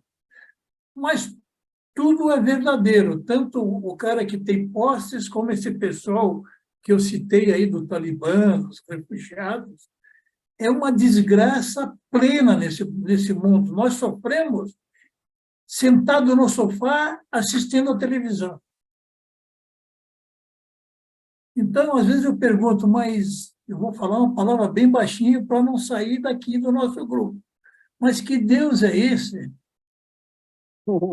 que faz isso pelo sofrimento, que nós temos que aprender pelo sofrimento, todos nós, ou só aquelas pessoas? Então, eu me questiono, eu estou só me questionando, né? Porque o assunto é mais ou menos esse. Então, o mundo é perfeito, é maravilhoso, é uma beleza. Tem aqueles caras positivistas, né? Não, porque esse mundo é uma maravilha. Você não pode pensar assim, você não deve olhar para trás. Então, é muito complexo. Eu só joguei gasolina na fogueira. Sabino, tô brincando, gente, Sabino não tá. Daqui a 1 bilhão de anos, tu vai olhar para trás e vai ver como isso foi pouco. Pois é, então, eu já não sei mais nada. Quando tiver chegando Hoje no eu me dormi com a paraíso. cabeça ruim. Mas a criança A que está resposta para isso a criança que está borrada ali toda, está esperando a mãe vir trocar a fralda, para ela é um sofrimento interminável. A resposta para tudo isso é o livre-arbítrio. Se a gente falou fosse disso máquinas... A gente falou disso ontem. Pois é, mas é a Então, resposta, não tem então outra. a gente tem que agradecer, né? Porque imagina a nossa situação hoje aí, ó. Estamos bem, não estamos bem aí? Todos nós aqui, acredito que sim, né? Com as suas dificuldades, mas o olhar para trás que me mata. Não olha muito para trás. Vamos Mas é olhar. a realidade, Vamos Jorge. para o fator inicial, não olhe para trás. Mas essa é a realidade. Então você está sendo egoísta demais. Faz como Jesus, olha para o hoje. Mas ele olhava para trás, sim. É assim, para quem não estava ontem, né? Qual foi um dos meus pontos, né? Imagina, Deus ele decidiu dotar a gente do livre-arbítrio. Só que esse livre-arbítrio não é só da gente que está aqui nessa sala. Esse livre-arbítrio é para todos. Só que nós não sabemos a gente não sabe usar o nosso livre-arbítrio. E eu estou tentando achar essa frase do livro que fala que a evolução da sociedade é a evolução do todo. É a ação do indivíduo que se multiplica no todo. Então, a partir do momento que esse livre-arbítrio é utilizado de uma forma equivocada, por alguns, não precisa nem ser todos, isso já causa um caos completo, que é o que a gente vive aqui. Então, o que a gente quer? A gente quer ter o livre-arbítrio, a gente quer não ter o livre-arbítrio, a gente quer... Porque Deus ele tomou uma decisão clara, né? É a vontade do Pai. A gente vai seguir a vontade do Pai, a gente pode questionar, ele dá o poder da gente questionar, ele nos dá a possibilidade de tudo. Ele é misericordioso, ele dá a chance da gente errar, ele dá o livre-arbítrio para a gente fazer o que a gente quiser. Então, é isso que veio para a gente. Um filho que toma drogas, um pai que se alcooliza numa família, afeta a família toda. Exatamente. Daniela? Gente, eu ia falar umas abobrinhas aqui a respeito de tudo que vocês falaram, mas para mim me veio aqui para falar o seguinte, desse trecho bem aqui, ó. Os mortais apenas, vamos focar no nome, os mortais apenas, eu não sei se a tradução tá o apenas, é isso que eu gostaria de saber. Apenas aprendem a sabedoria pela experiência da tribulação. E no anterior falava que o maior negócio do cosmos era nunca ter passado por uma tribulação. Daí eu penso. Mas, Daniela, cosmo, o que você está entendendo por cosmo? Cosmos, para mim, é uma conexão com Deus e com tudo. Com todo. Tipo assim, eu imagino o cosmos, tipo, tudo conectado no sentido de estar conectado, de estar sabendo em tempo real o que está acontecendo. Isso é o que eu entendo de cosmos. Cosmo não somos nós. Isso, eu não estou dizendo que somos nós, mas está tudo conectado. Cosmos, uma rede totalmente conectada. Entende? Que se eu agir ou reagir aqui, eu fizer uma escolha que seja terrível, ela não vai afetar só a mim, ela vai afetar todo o cosmos. Porque a minha evolução ou a minha estagnação, porque eu não acredito que a pessoa desevolui, nem sei se existe essa palavra, Mas eu não acredito em desevolução, eu acredito em estagnação, até pelo medo, que paralisa, que é o que os anjos falam, não entendo como os seres humanos têm medo, tá? E aí a gente tem o medo, e o medo paralisa, para quem não trabalha a mente, o medo paralisa. Então, assim, é isso, eu já estou mudando de assunto, já estou fugindo, vou parar por aqui, é isso. Obrigado, Dani. Sidney? Deixa o André. Bom, Eu não sei qual Bom. que é a ordem. Aqui para mim tá Dani, Sidney, Karina e André. agora mudou. Eu Está estava. correto, está correto. A Agora ordem da mudou de novo. esquerda para a direita. Isso mesmo. Que ele está vendo em pé. Bom, vou citar um exemplo prático que eu conheço, não vou citar nome de pessoas nem quem é. Aquela história que o que é dado não tem valor. Eu conheço um casal que, ao se casar, ganhou uma casa. Isso há mais de 20 anos. Até hoje, eles não pintaram nem o portão. Ela vai se destruir, a casa, e ninguém vai fazer nada. Então, o que é dado realmente não tem valor. O outro é um texto que todo mundo conhece. Jesus, quando curou aquelas 600 e tantas pessoas lá em Cafarnaum, quantos aceitaram o reino? Uma meia dúzia, talvez. Outra coisa que a culpa é nossa. O livro também prega a melhoria da raça. Nós melhorarmos, quem tem que melhorar a raça somos nós. Então, pessoas que têm problemas, desse, daquele ou do outro, nós deveríamos, como mostra naquele planeta aqui mais avançado, o número de filhos é reduzido.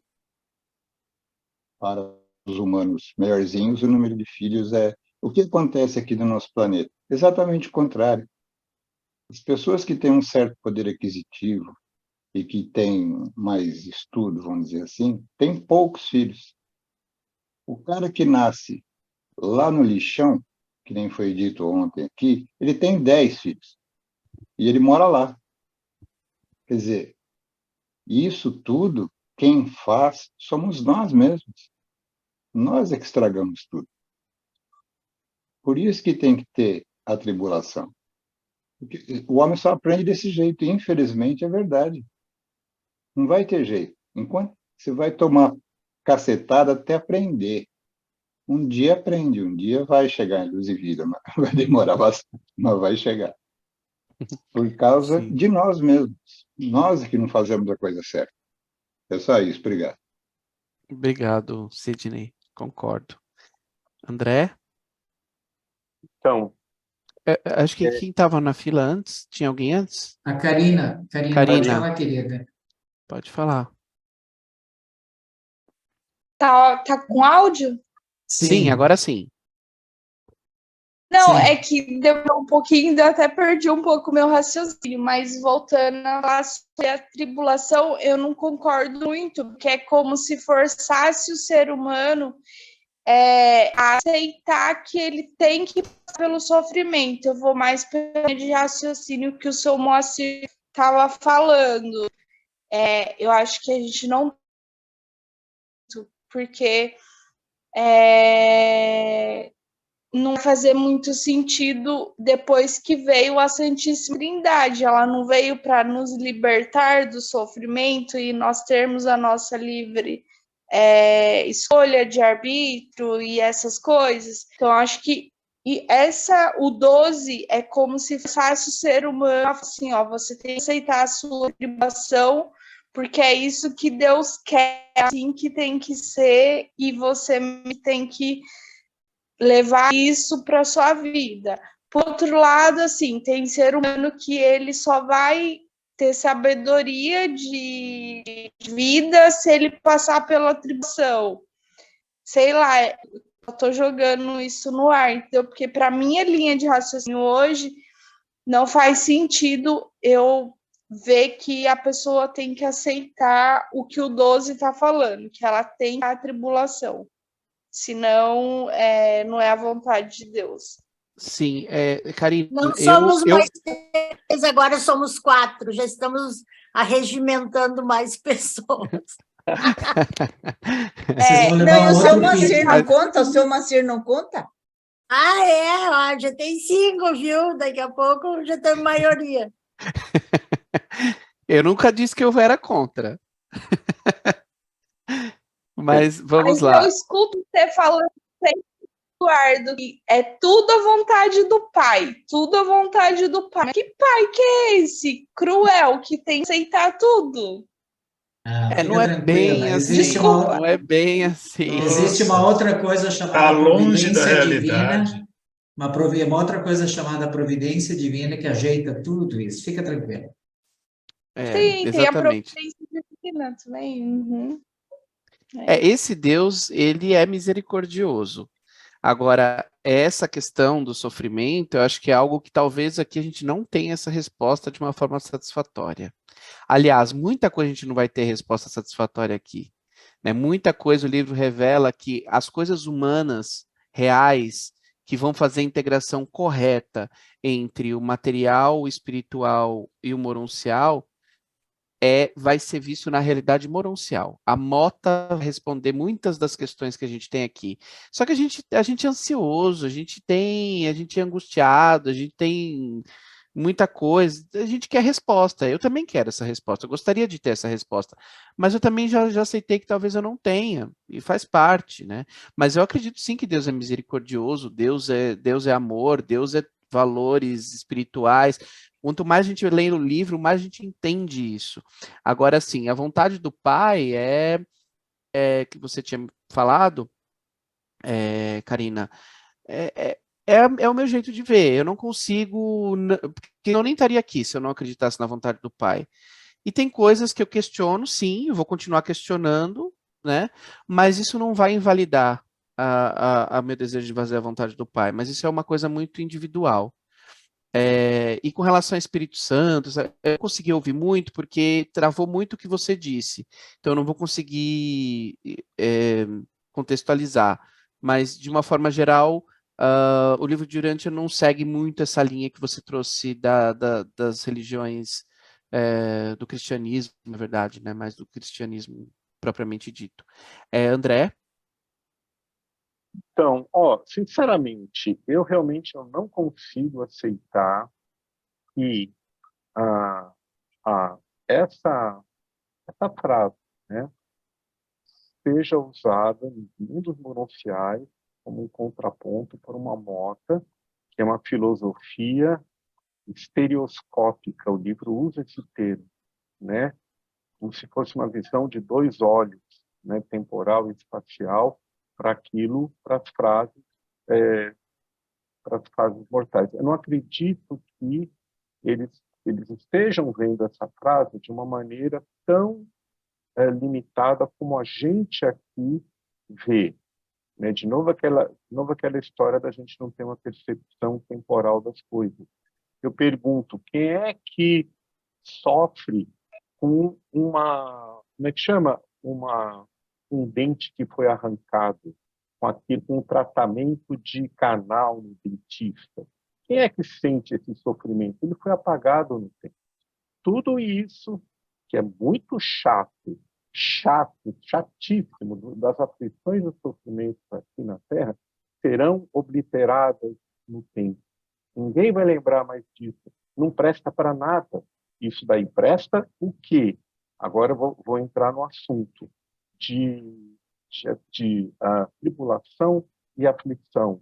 Presta para a gente aprender humildade e empatia. Empatia com o quê? Porque não é apenas a aflição e a tribulação nossa, é a tribulação de todo mundo, é a tribulação desse planeta, é a aflição desse planeta inteiro, é a aflição com o outro, a aflição que eu tenho pelo outro, é a empatia, entende? Mesmo que eu não esteja passando por nada aflito, que eu não esteja passando por tribulação, é uma tribulação compreender a tribulação alheia, né? Isso é muito importante. Então, de novo, a gente tem que expandir essa frase para algo que seja viável para um aprendizado no mundo moroncial, porque senão é muito limitado. Então, se você pega isso, que tem a ver com o sofrimento pessoal, mas tem a ver também com a tribulação de crescimento espiritual. Imagine quantas milhões, talvez bilhões de pessoas que se confrontam com um ajustador ou todas as agências interiores que querem que ele cresça espiritualmente, mas ele é preso numa sociedade cristalizada por normas, coisas como, por exemplo, o sistema de castas indiano. Imagina a tribulação interior do indivíduo que quer romper aquela casca para crescer espiritualmente. É uma aflição, é uma tribulação das mais profundas, que até nos planetas em luz de vida vão passar. Importante notar, todas essas 28 frases, elas servem para os planetas de qualquer lugar, né? Porque isso está sendo usado nos mundos das mansões. Todos os planetas, quarentenados ou não, planetas em luz de vida. Aí você pensa, que droga de tribulação que eles têm? Tem a tribulação do enfrentamento, do crescimento, do entendimento, da compaixão, da humildade. Isso é tribulação, é aflição, né? Aí você fala, não, isso é aflição, isso é fácil. Difícil é você perder o emprego, difícil é você perder a casa, isso que é complicado. Mas isso não tem valor espiritual que sobrevive. Você vai esquecer disso, como a dor de arrancar o dente, você vai esquecer, ninguém mais lembra disso. Né? De novo, parece que eu estou sendo condescendente ou falando que vocês, né, são todos crianças. Nós somos crianças, somos sim, mas é importante, de novo, ter a perspectiva, digamos, de um tempo expandido para ver isso. É o que eu tinha a dizer. Obrigado, pessoal. Obrigado, André. Pode falar. Desculpe, ainda falando sobre a frase anterior, eu estava procurando e eu achei aquilo de realizar alguma coisa, né, da frase anterior, o que tinha a ver do trabalho bem feito, né? Aqui, logo, isso, o ato é nosso, tal, a ação fortalece. Logo, a primeira frase do documento que começa a falar do Ser Supremo, ele fala assim, com Deus, o Pai, a filiação é o grande relacionamento. Já com Deus o Supremo, a realização, a conquista, é o pré-requisito para um status. É preciso fazer alguma coisa, assim como ser algo. Né? Esse fazer é muito amplo, hein, pessoal? Não é construir a casa com a própria mão. Esse fazer é muito amplo. Mas eu queria achar essa frase que ela é essencial para o relacionamento com o Supremo no agradecimento do universo. Obrigado. Obrigado. Eu concordo, acho muito interessante. Daniela? Gente, eu acho melhor prosseguir, porque eu ia falar muita coisa. Prossegue que é melhor. Lília? Bom, novamente eu vou falar a mesma coisa, né? O que nós pensamos sobre felicidade, sobre amor, tá tudo errado, eu acho, tá tudo errado.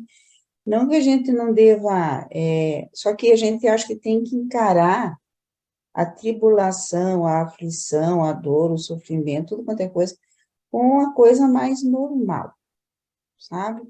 Não como uma coisa assim, coitado, nossa, veja, tá doente, tá com câncer, foi não sei o quê. Não sei. Aconteceu, rebelião, vivemos no mundo rebelado, aconteceu, para que a gente evolua, precisa isso. Não precisaria no mundo normal, mas aqui a rebelião levou essas coisas e acabou. Quer dizer, a gente aceitar mais essas coisas, porque você veja, lógico que você fazer o bem, que você ajudar as pessoas que precisam, toda aquela coisa nada a gente vai fazer.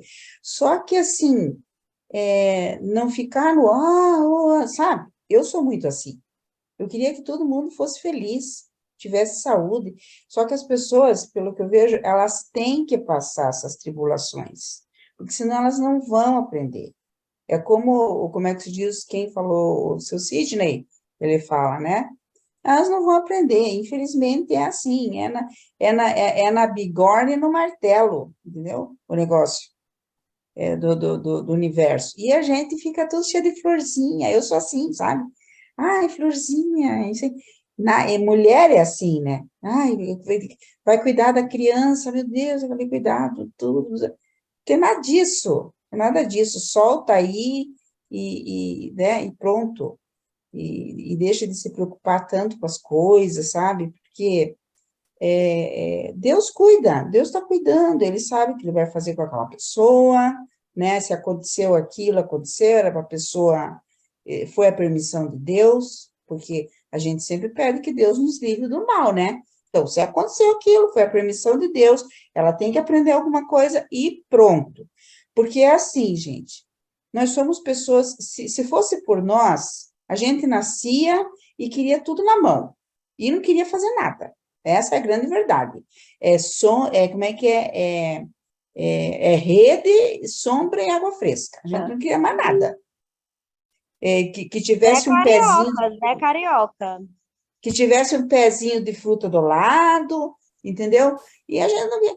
Porque, veja, o aprendizado é sofrimento, porque você tem que sair da tua... já dizia Rubem Alves, né? O aprendizado, ele requer um esforço e um sofrimento, porque você tem que mudar a tua maneira de pensar, e mudar cansa. Ah, não. Estela, você perdeu uma ovelha. Hã? Estela, você perdeu uma ovelha.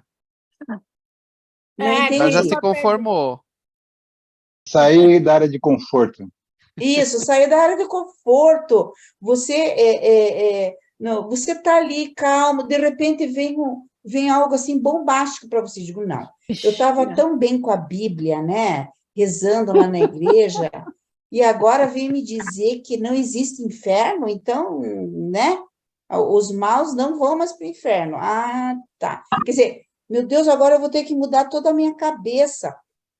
Sabe? É uma coisa assim que gera uma aflição no primeiro momento. A mudança desaloja. Isso, é isso aí. E é assim o negócio. Não adianta a gente querer... A mudança causa medo, paralisa. Não, e aí tudo isso, medo, tudo faz parte, Daniela, tudo faz parte. Então a gente tem que aceitar isso e pronto. A Estela falou alguma coisa. Eu acho que ela está ironizando. Eu também estava achando. Não estou ironizando, tô falando sério, que a gente tem que aceitar. Que a tribulação faz parte da metodologia de Deus e a gente tem que aceitar isso. Então você perdeu uma ovelha, Não, Estela. não, ela ainda não gosta da metodologia, mas nós aceitamos. Sabe aquela história que aceita que é menos desconfortável? Eu estou indo pelo menos desconfortável. Vamos lá, quem estava na fila era o... Calma. A Sandra, eu acho que levantou Não, a mão. tava o André. Eu acho que eu tinha esquecido de baixar. Ele baixou agora, não sei. Então, a Sandra. Eu penso que a questão não é aceitação, é entender todo o processo. É isso.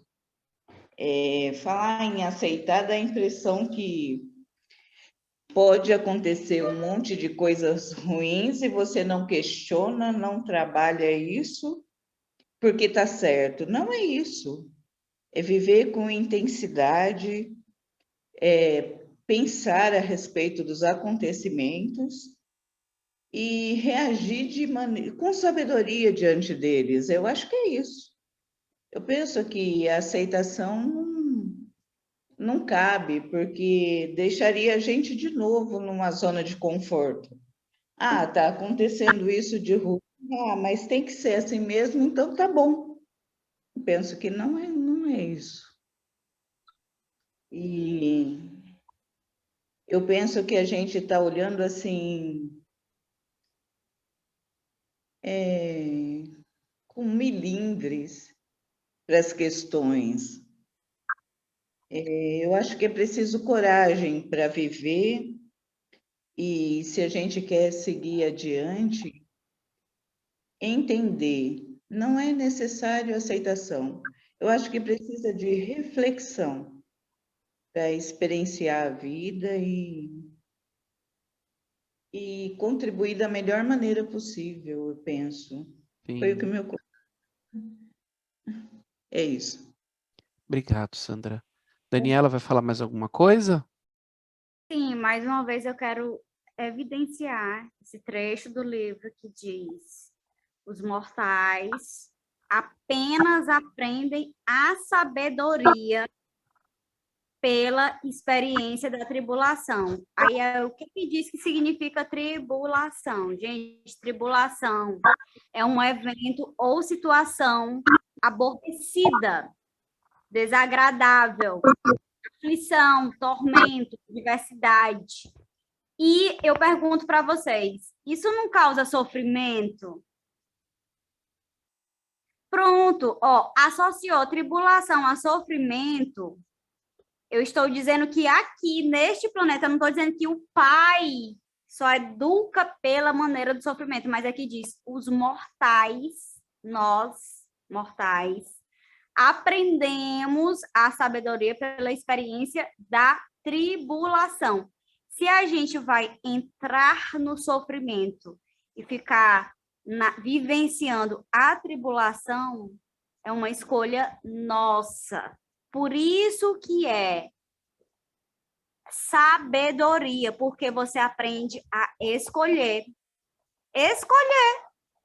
E daí, se minha casa está pegando fogo, eu posso escolher chorar, gritar, me desesperar, eu posso escolher cruzar os braços e dizer, ok, está pegando fogo. E aí?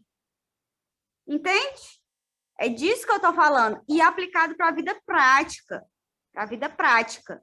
Tribulação, tribulação. Gente, o que é isso? São palavras que a gente tem que meditar e trazer para um significado muito nosso. Porque todo mundo vai lá no dicionário, mas vai ver aquilo, mas todo mundo tem um significado próprio para aquilo. E você vai adaptando para o seu momento, para a sua coisa. Mas essa consciência aqui, ela muda tudo, porque tu vê um presente, ao invés de um nossa, por quê? Mas por quê? Se Deus é bom, por que esse sofrimento? Não, você vê assim, poxa, eu vou ter uma experiência grandiosa aqui, que venha. Eu vou escolher como eu vou passar. Tudo bem, aconteceu isso aqui, mas eu posso escolher, eu vou chorar, eu vou gritar. Não, eu vou ficar de boa. É isso que eu tô querendo trazer, gente. Eu acho isso daí, para quem lê livro de Urântia, ou para quem chega em qualquer leitura que traz essa consciência, eu acho importante incorporar no dia a dia. Entendeu? Porque é no dia a dia que a gente tem as maiores tribulações. Sim. E fica se maldizendo. Tá, ok. Obrigado, Dani. Só vou aqui fazer, antes de passar para o Sidney, a Eliana falou no grupo, no chat, eu acredito que as tribulações são necessárias, pois Deus é perfeito e não tem experiência. Ele experiencia tudo através de nós, amor, a dor, a desolação, a alegria, a tristeza, a empatia, o medo, a coragem e a vergonha. O Marcos Fon falou, até o paraíso tem tribulação. A Lília já entregou nas mãos de Deus. A Ivanil lembrar que o Pai é perfeito e nós fazemos a experiência. O Marcos foi furar o pneu. Então é só para fazer essas observações. Sidney? Sabe que eu até esqueci o que eu ia falar, mas, bom, lembrei. Às vezes, apenas às vezes, eu não preciso estar atribulado. Eu aprendo com a tribulação do outro. O que foi que ele fez que aconteceu isso? Ah, isso eu não vou fazer, porque senão eu vou me dar mal. Então, não é só a minha tribulação, a dos outros também. Que nem o colega falou aí, né? O pneu furado e o estepe também estava furado. O que eu aprendo? Que antes de viajar eu tenho que ver se o meu estepe está em condições, para não acontecer comigo o que aconteceu lá com o outro, né? Então, muitas vezes é isso. A tribulação não necessariamente é minha, pode ser de outro, mas eu tenho que estar atento para aprender com ela. É só isso, obrigado. O livro de Urântia fala qualquer coisa assim, que Os animais precisam da experiência para aprender. O cachorro não sabe que o fogão está quente se ele não põe a patinha lá. Nós não precisamos pôr a mão lá para saber. Basta saber que tem fogo lá, que aquilo lá vai queimar. É mais ou menos isso, assim, é o que tu falou, Sidney. Ângela ia falar alguma coisa? Ia. Primeiro, respondendo a Daniela, a tradução está correta, sim. E segundo, a tribulação, a palavra é bonita, é grande, mas pode ser aflição, agonia, angústia, um aperto no peito, um tormento, um martírio, uma preocupação, uma conta para pagar, é uma tribulação. Entendeu? E nós realmente precisamos disso, porque Deus experimenta através de nós tudo isso. E como é que ele vai saber como é que é se ele não experimenta? E para ele experimentar, nós temos que passar, não é? Só isso. Estela perdeu mais uma ovelha. Não perdeu, Estela não. Não está sozinha. Estela está sozinha. Não. É bom porque nós vamos discutindo e nós vamos, então, captando o porquê do porquê. E realmente, então, nós concordamos, aceitamos, e é assim que é, não é?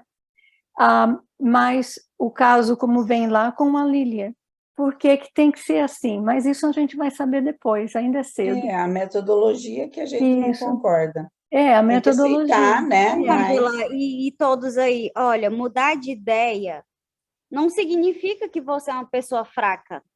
Significa que você é uma pessoa muito mente aberta. Não, nem quis dizer isso, pelo amor de Deus. Não, eu tô falando de geral. Eu não tô brincando. falando diretamente para a situação, eu tô falando de geral, porque a gente tem medo da mudança. A gente tem medo de mudar. Isso é uma coisa natural, não só minha, mas de todos. A gente tem medo uma tribulação, Daniela. É uma tribulação. Uma tribulação. É a tribulação, aí que entra. Olha, como a gente tem que se acostumar. Eu fico pensando assim, gente, como eu tenho sorte de estar num grupo de leitura que fala sobre esse tema, que me expande minha mente, que eu possa ver os meus sofrimentos e os das pessoas e do mundo de uma maneira diferente. Eu acho isso muito grandioso. Eu sou muito grata a isso. Sim. Fala, André. Não, eu queria falar muitas das coisas, vocês já chegaram nesse ponto, mas é só para frisar que a tribulação, que o sofrimento não é inerente à tribulação. Acontece, sim, não é errado pensar em tribulação como coisa de sofrimento, mas a tribulação gera o crescimento do caráter. A tribulação representa um desafio para o crescimento espiritual. Não sei quem falou aí que viveu a vida inteira com a Bíblia e, de repente, se depara com um ensinamento que talvez o ajustador sua, diga, esse é o caminho, e você tem uma tribulação interior para reformar tudo que você pensava. É uma tribulação interior das mais profundas. Sim, e constrói o caráter, né? Você aprende a ser humilde, falar, olha, eu sou capaz de mudar, eu não sou fraco de mudar, ao contrário, eu sou forte de saber mudar para algo melhor, né? Porque o ajustador da gente, ele não fala com a gente, mas sem querer ele faz você mudar, porque você, de alguma forma, sabe que aquilo tem que ser feito, né? Essa é a maneira de agir. E custa muito, custa anos para você crescer e reformar. Então, esse é o grande ponto, eu acho, da grande tribulação. E vai seguir com a gente, como quem falou aí, até o paraíso. Tem sempre algo para a gente se reformar e aprender e, sabe, assim, tem que conformar a nossa mente e crescimento para novos valores, né? A gente acha que sabe tudo, mas a gente não tem ideia do que vem por aí. Obrigado. Exatamente. Eu acho que é isso. Agora eu entendo um pouco, só uma frasezinha, por que o pessoal fala tanto em fim do mundo? Que tudo está perdido, que é o fim do mundo, que Deus, Jesus vai chegar. Agora dá para entender um pouco, né? Sim, sim. Eu acho que não vai dar para fazer mais um, Mas só para a gente finalizar, eu contar uma questão pessoal, assim, eu tinha falado ontem um pouco, mas não detalhei, né? Eu morava em São Paulo e eu sou de Ipiranga, tal, mas aí eu fui morar no centro, né? Aconteceram algumas mudanças na minha vida e eu fui morar no centro. Aí eu não consegui, eu fiquei um ano lá e eu tive que ir embora, porque eu não estava conseguindo mais conviver com aquilo, né? O sofrimento das pessoas, né? A Cracolândia vai de um lado, vai para outro, e eu estava numa região ali, que é uma região até que boa, ali perto de Gianópolis, mais na frente do hospital da Santa Casa, e mesmo assim não tinha paz. E assim, é muito louco, porque a gente vê as pessoas numa situação que é algo tão deprimente, é algo tão desumano é a palavra, né? É tão desolador, assim, e eu não aguentei. Eu simplesmente não aguentei, não aguentei. Eu trabalhei muito tempo com ações diversas para, enfim, coisas que eu fazia, né? Mas aí também não aguentei há anos atrás, saí e eu falei, não, eu não quero mais isso, não consigo mais. Hoje eu moro numa cidade, já estou no interior, né? Estou na Praia Grande, mas eu não conseguia viver, não conseguia ficar olhando para aquele sofrimento todo, é muito difícil. E eu entendo vocês, eu acho que. E eu não tenho essa resposta também, eu também me questiono. O que eu tento pensar é assim, talvez não seja para eu saber disso agora, não é o momento. Talvez. E eu acho que é tempo perdido ficar me lamentando a respeito disso. Aí é uma questão muito pessoal, né? É, é, não tem o que fazer. Como a Lilian chegou à conclusão ali, tem o que fazer. Vamos aceitar, é isso e vamos seguir, né? Não sei se alguém tem mais algum complemento. A gente. Se não, Eduardo, Praia Grande é Santos? é Baixada Santista, sim.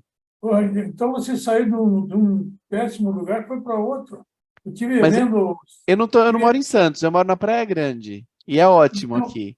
Praia Grande mas é Praia Grande não maravilhoso. é próximo à Baixada Santista, É, não, né? próximo, assim, eu levo 55 minutos para ir na casa da minha mãe em São Paulo e levo 45 para ir para Santos. Ah, tá. Não, eu Então não é conheço tão mais perto gente, assim. mas Não, não é eu outra morei em São cidade. Paulo, né? Morei nas Perdizes. E na minha época, o centro de São Paulo era uma beleza. E Mas não é agora mais, eu estive infelizmente. vendo a reportagem, tanto da Baixada Santista como a Cracolândia, o centro de São Paulo é Não, e uma pessoas catástrofe. totalmente reféns de um vício. Totalmente reféns, totalmente reféns. E não tem para onde ir, não tem ajuda, Não pode não tem tirar da tela, Eduardo. perspectiva. Oi? Acho Então que é pode isso. Vamos finalizar então. E aí na tirar da tela, próxima vou parar semana a de gente. gravar.